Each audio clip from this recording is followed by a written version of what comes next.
Тажанова районында Молдован чифтчи министрі су пайлашты düşünmeklerin anani ekmek malların pahası var nasıl yükselsin. Sebebi buna petrol malların hem gazın pahalanması. Bu iş için Ministr Viorel Gerçu TVR Moldova kanalının Punktul Diaz programının süresinde söyledi.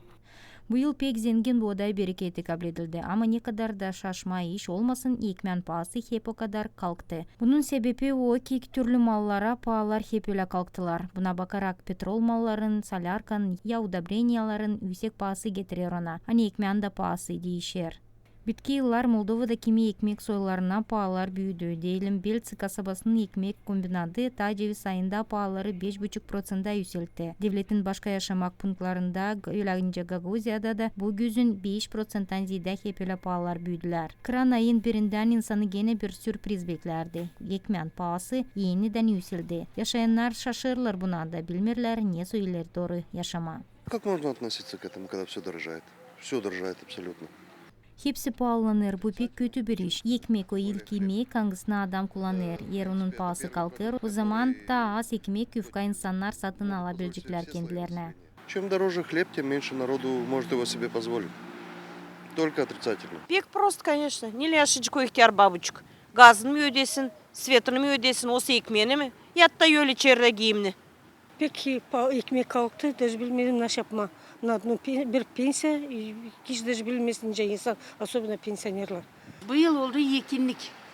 Bizim produksiya. O da bizim produksiya. Onlar lazım ki ucuz yapsınlar bu ekmeğe makar. Bizde hepsini pahaladırlar. Ama parayı koymarlar pensiya. Çokçana da olsun da insan olsun yiyen bakınsın. Lazım nişanlama hani bu yıl devlette 1,5 milyon tondan ziyade buğday malları toplanıldı. Ne 1 milyona da ziyade yarıştırarak bıldırgı yılan. Bu en iyi bir bereket 30 yılın süresinde. Kendi düşünmeklerinin niçin bu takım iyi berekette yükselir ekmen pahası Gagauzyan Çiftçi Bakanı başı Andrei Dimitroglu paylaştı. Bu problema pek büyük. Bizim bu государствоda pek büyük problema oldu. Особенно şimdi kalktı tebani gazın payı. Da bu gazın payı o çeker hepsi pahalarlar.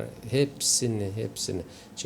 Çektiğinden transporttan ekmen payı da zerem orada da gaz oloy da burada yok ne söyleyeyim biz dün bizim bu meropриятие toplantı hani oldu.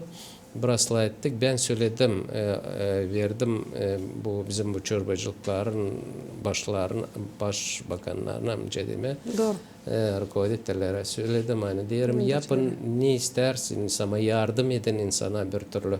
Bu yıl bakarak ofisyal statistikaya Gagauziyada türlü kulturalarda iyi bereket çıktı. Bunu var niye söyleme buğday bereketi içinde. Yortulu olayda nerede birliği derdiler çiftçi kurumların çıkışlarını paylaştılar ki Gagauziyada 1 hektar yerde 4,5 ton buğday çıktı. Bu taziyede ne kadar bütünler devlette. Hepsi bereketin pahası 2 milyard 572 milyon lei kurdu.